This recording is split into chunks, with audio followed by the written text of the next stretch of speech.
welcome to another episode of Conversations for Good with Briggs and me, your host, Corinne Morahan. And today we are talking all about adult friendships. Welcome, Briggs. Hey, thank you. It's so great that you're having me once again. And I think it's fun to be talking about this because we are IRL friends.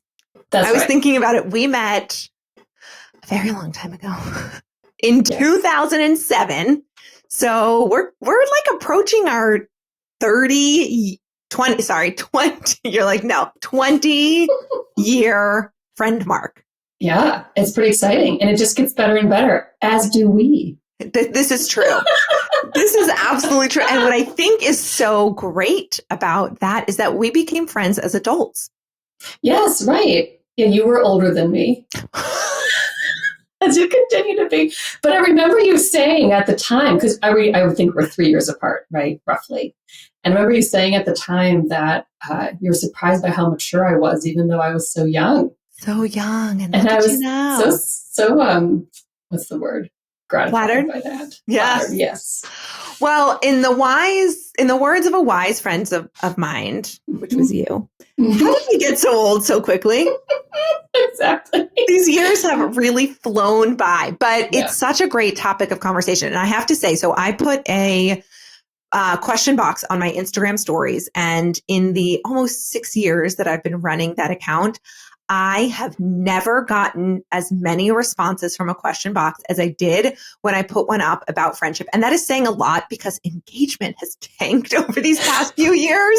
And the fact that this was higher than anything I've ever gotten, it really struck a nerve. So we are going to be talking about adult friendships first within sort of our framework that we're going to share with you. But I'm also going to share some of the DMs. I'm going to read some of them or paraphrase them because I obviously don't want to give anything away.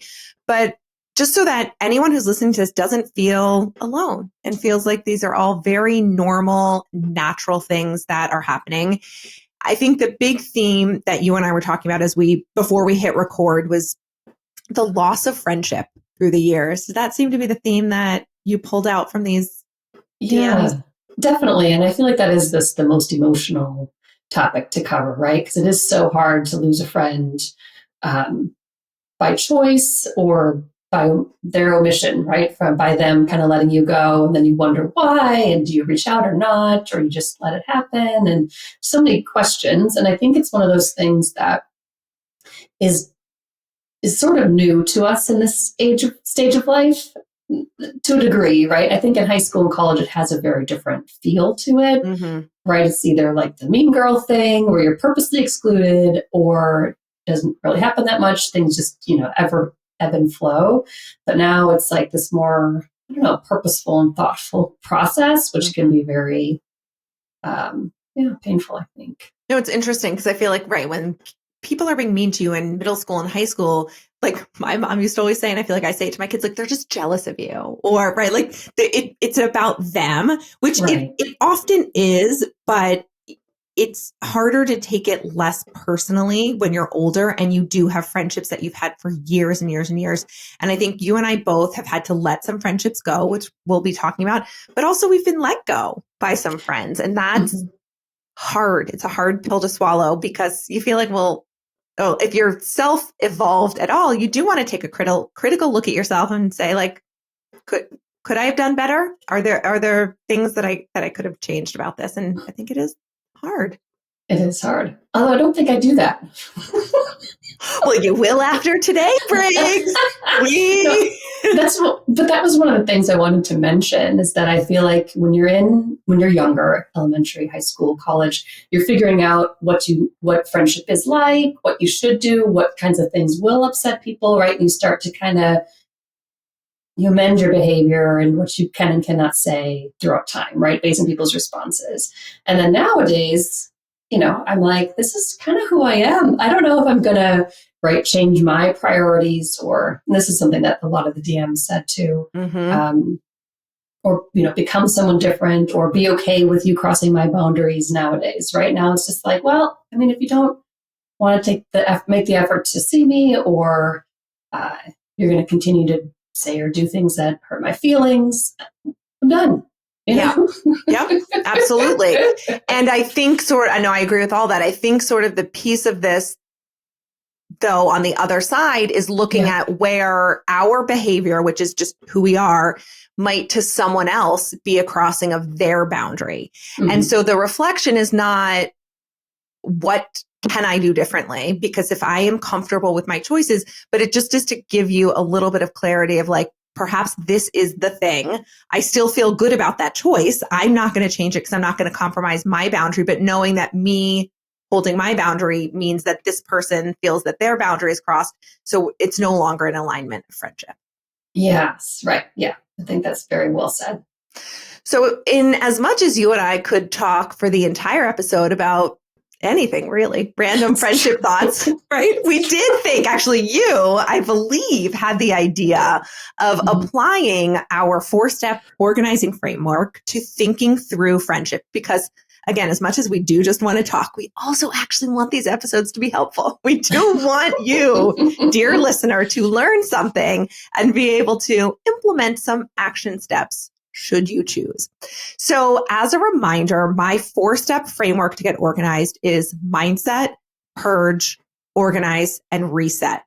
And so we want to talk with you today about how we can apply this to thinking through friendships that are important to us or maybe have become less important to us through the years and how we can feel good about our current state of friendship. So let's start with mindset first.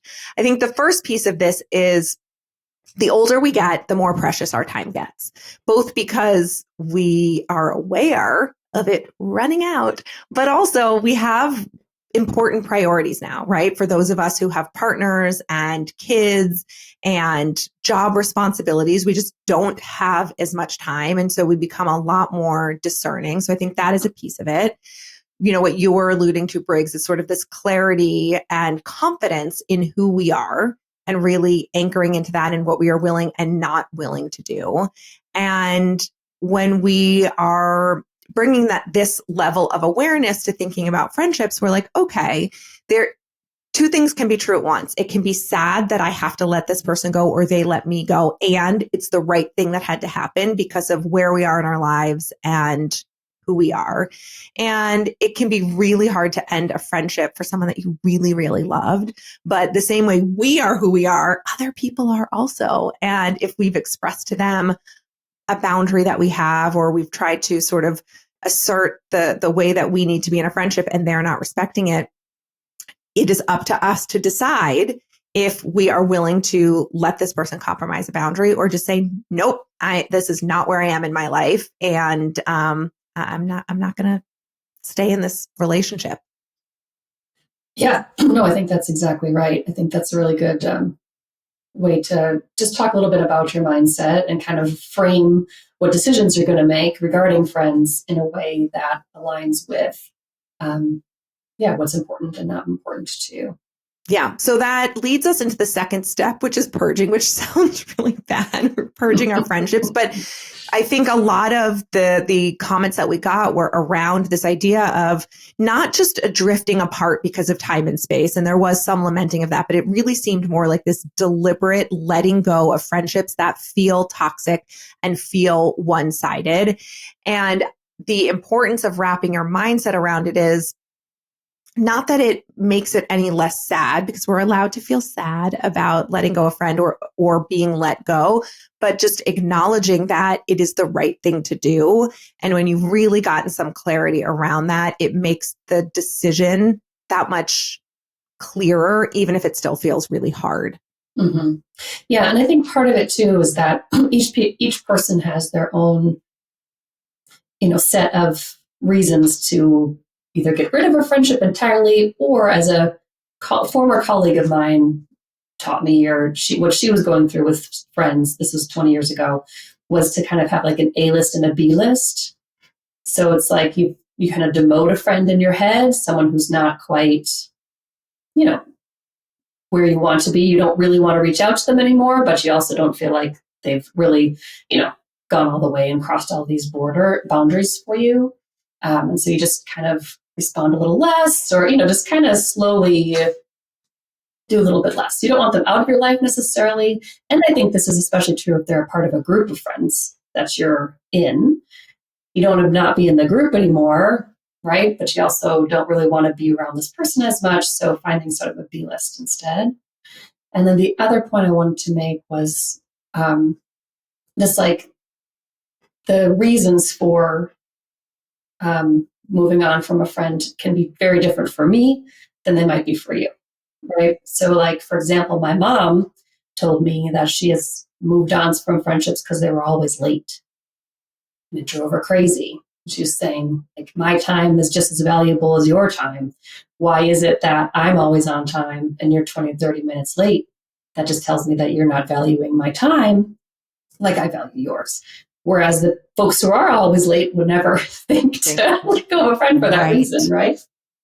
And that goes back to the point of, like, it is always, if you are let go by someone or you're letting some, like, it is always about you, because there are not universal laws on how people should behave and what boundaries people have set. And so, yes, it was for your mom, like, it was the friend's behavior that precipitated or, necessitated her ending the friendship, but it was because of her own boundary. And so those friends could have decided to start being on time, or they could have said, you know what, like, this is who I am. And if you can't accept me for running late, right? It's like, we don't always have to make the other person wrong, but it doesn't mean a friendship can continue. If your mom is feeling disrespected, then of course she can't stay in a friendship where she feels disrespected. Yeah, so, exactly. Yeah. And just knowing that it's okay to still not be okay with that friendship. Yep. I think that's the big thing at this stage in our lives. It's okay to just say goodbye to someone for a reason that makes sense to you and maybe not to the most of the people that you know. It's so hard to relay a story like that to somebody else and have them be like, oh, why would you lose that friendship over someone being late? That seems like ludicrous to me.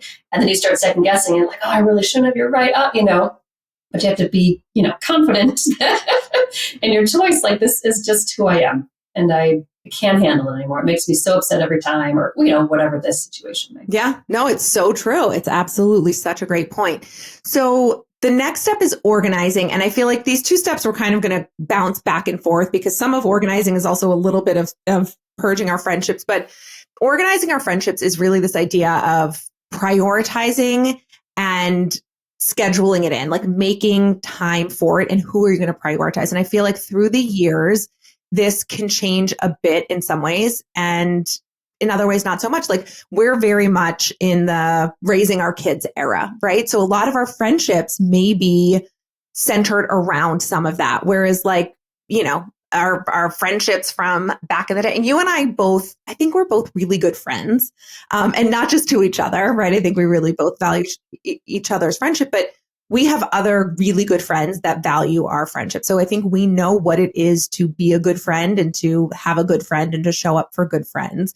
And I do think not everyone necessarily has that skill set.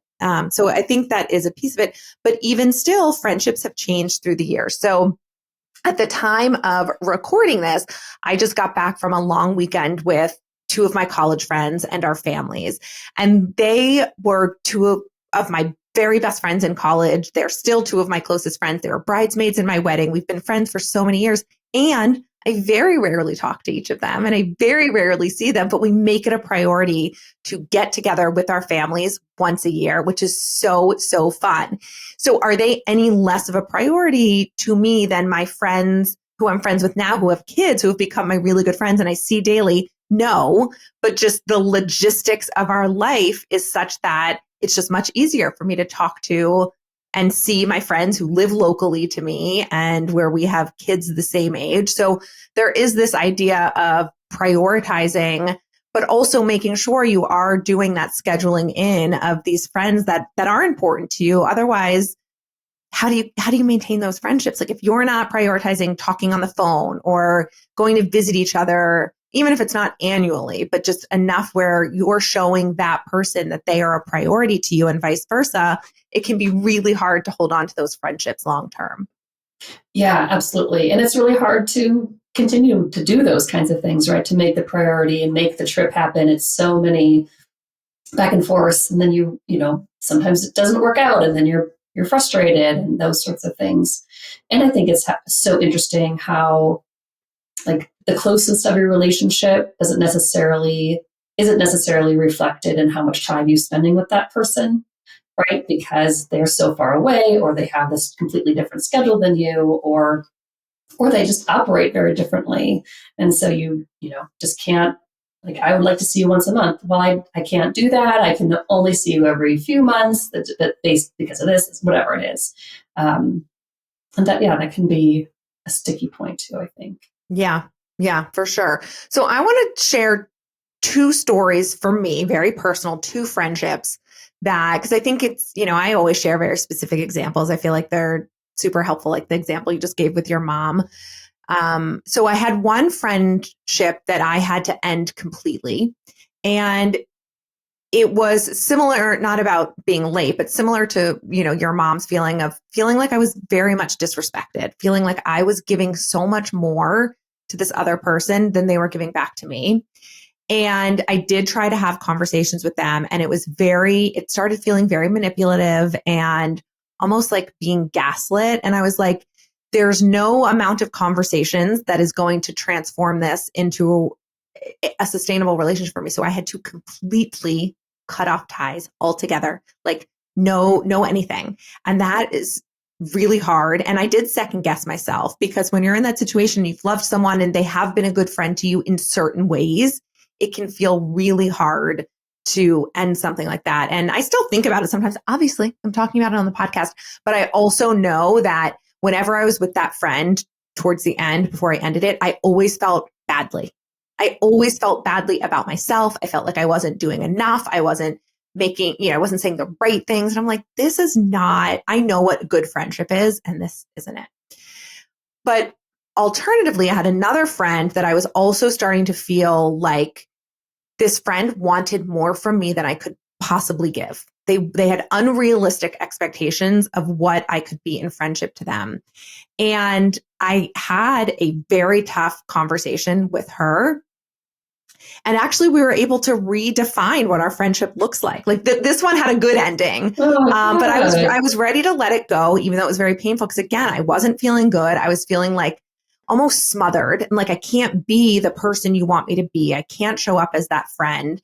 And so having that conversation, and that friend had enough respect for me to say, okay, all right, like let's try it. And because her natural tendency is to be more like that and more smothering, I also have to recognize where she is just being who she is and is attempting to pull back to respect my boundaries versus like trying to manipulate me, right? So when I realized she was willing to give, I was also willing to give a little bit in a way that still didn't feel like compromising my boundaries. So that one had a good outcome. So it can be very, very hard. And if you are going to have conversations around like, here's what I need, you just don't know which way it's going to go. And sometimes it has to end completely. And other times I do think there's an opportunity to redefine what your friendship can be. That's so great. And I love that you actually had the conversation with people too, because that's so hard to do. So hard. You just don't know how it's going to go. Yeah.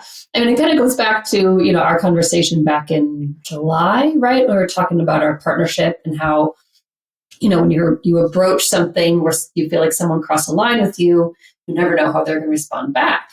And one of your amazing abilities is to be able to listen, take it in, make the change and move forward, which so many people just cannot do, right? Cannot consider what someone else's, constructive feedback or negative feedback, whatever you want to call it, will be. So it's telling in those 2 tales that you just shared too, right? That one person was just not willing to listen and make any changes, and you felt even more gaslit and even more like you had been feeling prior. Just something, it's hard to do. So I understand. But then the second person in your story was able to take a step back, understand where your perspective was coming from. And you could too, like you just said, you understood that the way that she interacted with her relationships was much more smothering or, active potentially than you could maintain. And she could recognize that about herself and be like you're saying, coming up with a compromise that you guys both feel good about. Oh, that's just the way to be. Yeah. Yeah. Well, thank you for that. It is very, very hard. I think, like you said, because you don't know how someone's going to react. I mean, I think that is what's so hard, and it's scary, and you just kind of want to brush it under the rug. And so if anyone's in a situation like this, you have to ask yourself, are you willing to just walk away without having the conversation? Maybe you are. Like, maybe you already know it's so bad and so toxic for you that you need to. Or are you willing to say, like, I love this person so much, I'm willing to at least have this conversation and see where it goes. But just because you have the conversation doesn't mean that you're going to choose to salvage it. You may still end up walking away, but at least you'll know you tried. And I don't think there's a right or wrong. I don't think every situation warrants having that conversation. But I think if you are going to always wonder, then I do think it is worth having it. And, and I think, I'm sure you feel the same. Actually, you might be more consistent than I am. Like, I don't show up the same way in every friendship because I require very little maintenance from most of my friends. Not from you. I require a lot of attention from you. Which I love. You're not smothering me. Oh, Corinne. Right. But most of my friendships, I require very little time and attention, but I do want it to be reciprocated. So like if I feel like I'm always only the one calling or always only the one texting, I don't enjoy that, but I don't need to be called all the time. But I have some friends that do need that. And even though I don't want to do that necessarily, I will meet their pace because it doesn't feel manipulative. It doesn't feel like a crossing of boundaries. It feels like this is how this person is shown love. And so I can do that when I can do it. When I can do it. It doesn't mean I need to do it all the time, but when I can, that is a little bit of the compromise with friendship too. And I think when I look at people in my life who don't have a lot of friends and good friendships, I think it is because they are 100% of the time unwilling to compromise. And when I say compromise, I don't mean compromise a boundary that you have or a way that you're going to be treated, but just understanding that people need us to show up sometimes in ways that we don't necessarily want to, but it is what they need to feel seen and loved in that friendship. Yeah, I agree. And I think that distinction is so important and something I probably should have said at the beginning when I was like, all or nothing about my boundaries. But I think you're right. There's compromises can happen within your boundaries. Yes. You don't want to go outside of the boundaries and compromise outside of them. If they want you to do something or behave in a way that just you cannot, deal with or handle. But there's a lot of wiggle room. I'm very flexible too. I'm also pretty low maintenance, I think. No, yes, I'd agree with that. Yep. And which is not necessarily the way you need to be, right? It's okay to be high maintenance and that's, I suppose that's kind of a negative connotation to that, but to expect a lot more out of a friend. But I think then, you just want to communicate with them and let them know that, these things are important to me. I know it can be a lot, but I love you so much. And this is really what I would love from you too, if you're able to do that. But then, like you're saying, be willing to compromise, hopefully, as well. Even if you do think like, as you're listening to this, like, oh, I may be a little more high maintenance than I thought, or, that's okay. But just being willing to compromise. Yeah, I love that you said that. And I am high maintenance in other ways. And I think it's not a negative around here, right? But I love that you said that because if anyone's listening feeling like, oh, am I too high maintenance? There's no two in front of it. It's just you are. And so then what do you need? And are there areas where maybe you do need to pull back? Yeah. So I know we had put some notes together before this, and you had put something in your notes about this idea of moving to a new place and making new friends. I was wondering if you could speak to that a little bit because that came up a lot in the messages that we got. Yeah, I think that is really hard to do, especially as an adult. So a couple of things. One is not my story and one is my story. But the first one that's not my story is this person that I was dating for a little while. He had moved in from the East Coast, I don't remember where, to Minnesota. And he had moved a couple of times prior to this too. And he said that, because I was living in Minnesota at the time, let me state that first. So we met up in St. Paul, Minnesota, having dinner. And he was saying how incredibly difficult it is to make friends in Minnesota.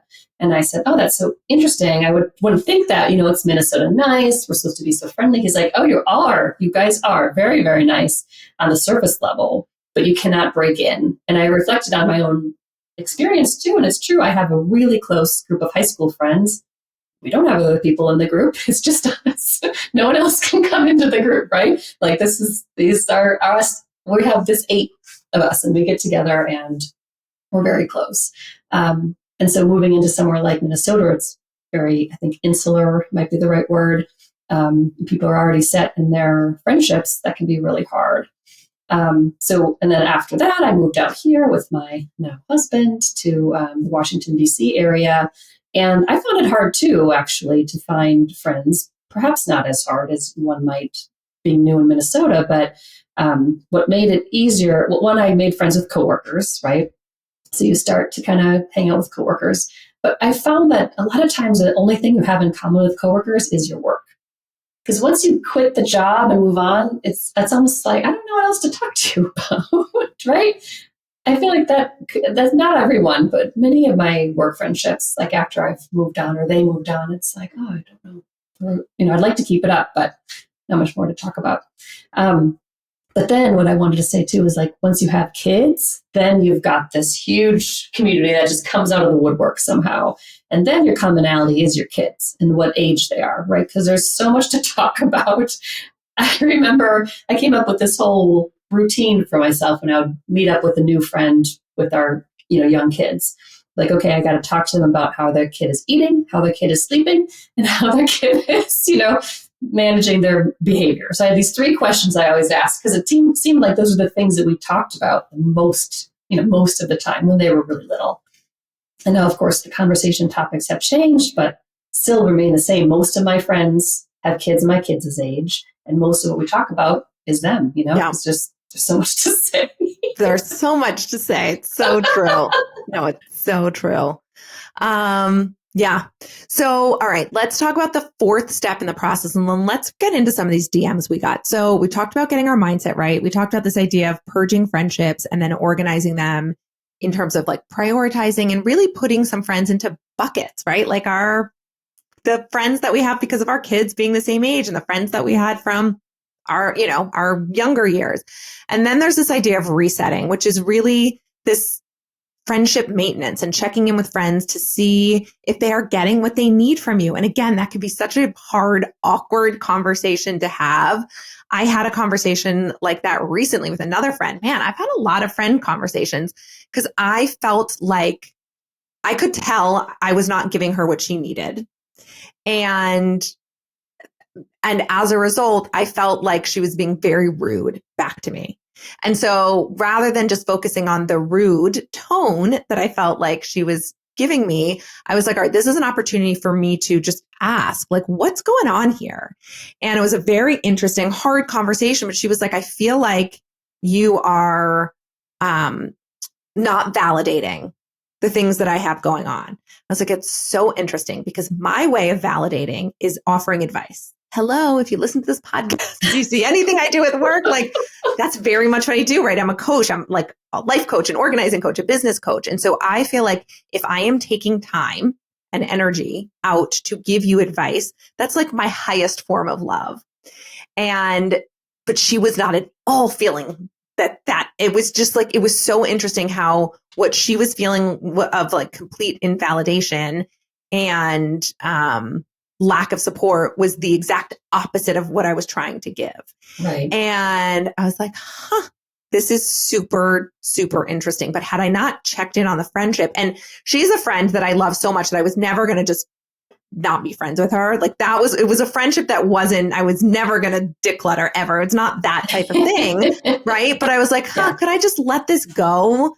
And just like, she's stressed and I'm stressed. Maybe it's just like we're in a phase where like we're not, like how marriages go through phases too, where you're not necessarily seeing eye to eye. You'll come back together.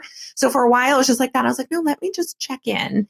And now things are so much better. But it's a hard and it's an awkward thing to do. But I think it can be really important. And then in other, subtler, easier ways, it's like if you have a friend that you're not in touch with so often, like just do you remember to check in on them? Like we have our friend text group from grad school. And like we really only text each other if it's a holiday or one of us is with another one in person and we'll send a picture. Like it's not so often, but it's that just remembering to check in every so often, like, hey, I'm thinking of you, right? So like that could be another sort of reset and maintenance of these friendships, just remembering to check in and just a, hey, I've been thinking of you, even if it's not a phone call, I feel like can go so far.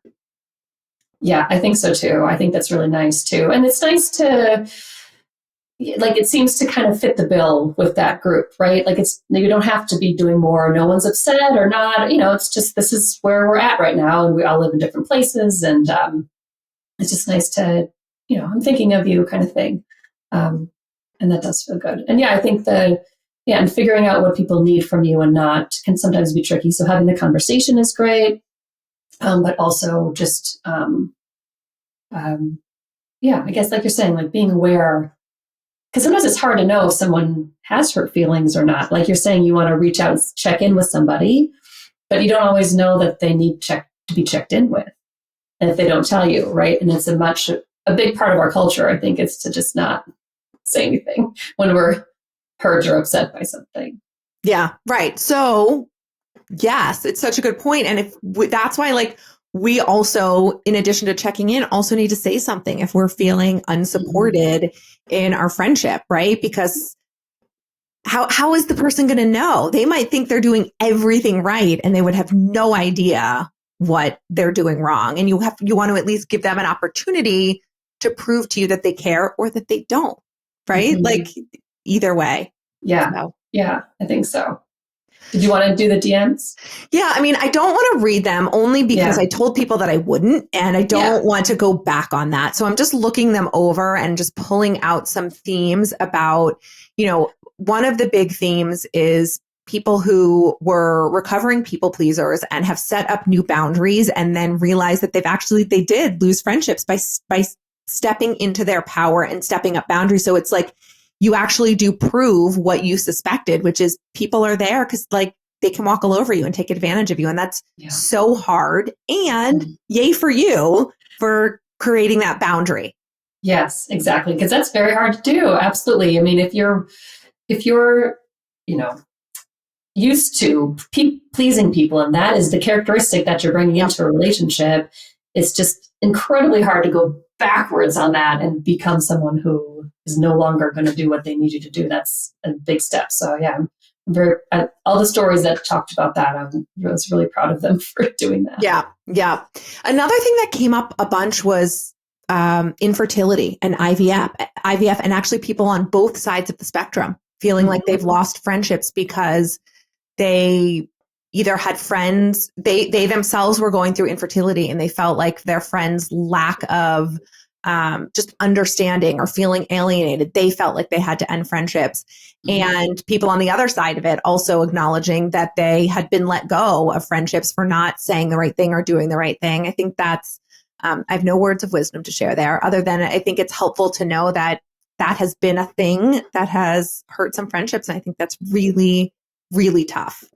Yeah, I think so. I mean, it's such a huge, important part of one's life, right? If they're having fertility issues, and there's, steps that you can follow, but sometimes it just doesn't work out. And I think someone from the outside coming in can't quite, recognize how difficult and stressful it is because there's only so much that can be done. And so much of it is just based on, will it work out this month or not? Oh my gosh, right? Every month, right? Like, I hope if I do this, it can totally be your whole life, right? There's all these things that you can do. Some of them are wives' tales, old wives' tales. Some of them are not. You're not sure which ones are legit or not. So you do all of them, right? You take your temperature every day, and it can be your whole life if you let it be, which I totally understand. And I went through some of it myself. And then, but it's hard on the outside to look in and know how to react to that and what to say exactly. I know a lot of people would say things to me like, "Oh, it'll work out. It did for me." And you're like, well, that's not helpful, but good for you. Right, just keep going. I'm sure it's up. But like to your point though about like the advice giving, like that's to them that feels like there's being so helpful, right? Because like I know where you were, I was there too, and now I'm on the other side, and it worked out for me. So they think that they're kind of giving you that good energy, which they are, right? But as a listener, when you're still on the other side of it, haven't had kids yet, or maybe never will, it's like it's very demoralizing to hear that, I think. So I could absolutely see how tricky that would be with friends. Yeah. Another big thing that came up, and I've thought this as well, you see some people that seem to have these huge friend groups that they all hang out together all the time. They all go on multiple trips together a year. It seems so fun. And one person in the comment referred to it as like, where's my village? Like, I see some people that have a village. How do I get my village? And I think the reality is some people have it and some people don't. It is what it is. My brother has that with his friend group, and it's so fun. They all do stuff during the year for the winter holidays, and they get beach houses together over the summer, and that's so fun for them. And it's just never been how I've had it. I do feel like I have my local village of people that, that are my mom friends and have become my best friends, and I talk to all the kid stuff with, but they're not necessarily the ones that we're then going on vacations with. And so it is, I think, making the best of what you have and not necessarily looking at what other people have and trying to create that, because it's really hard to like create a village out of nothing. Friendships do require work and maintenance, but they're also, I think, is mostly just that like organic nature and chemistry. Like, do you click? And then once you click, do you put in the time and effort to really build it into something with longevity? Yeah, I think so. I think that certainly with travel and things like that, I think I think it's very rare that you can have a group of friends that can travel together well, consistently year after year, because you all have different time frames, schedules, like we talked about before. It can get really frustrating, send out a text, hey, is anybody free, in 6 months? And then no one responds. Oh, no one's free. Okay, great. Because, like they plan differently. Like I haven't thought about 6 months from now. I'm thinking about next month. Like that's where I'm at right now, So there's all these different things happening within our lives. And we don't always, as the person who's say trying to make it happen, don't know if you should take it personally or not, So true. You just kind of give up. Like, okay, this is not worth my like feeling sad, but it's not working out for us.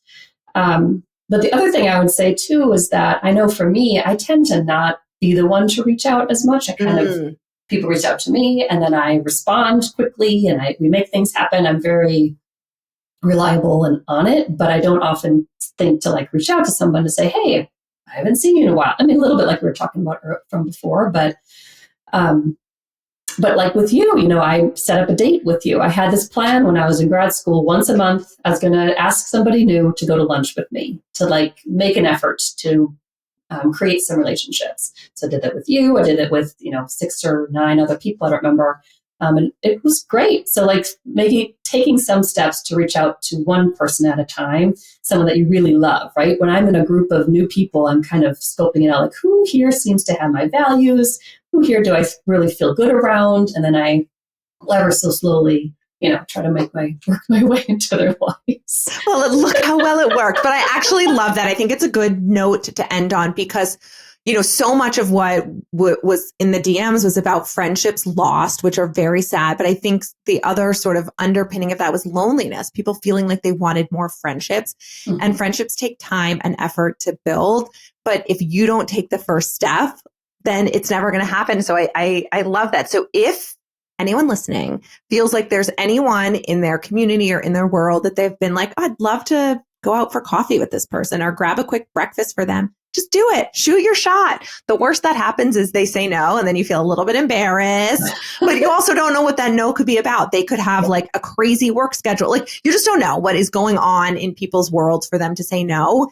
And I feel like if you are feeling like there's someone you want to meet up with, go for it. They could be your next best friend, or at the very least, just the next time you're at the coffee shop and run into them, you have someone to chit chat with in line, or, next time you see them at a local sporting event, you have someone to talk to. So you don't know what it will turn into, but you have to at least make the effort. Yeah, I think so.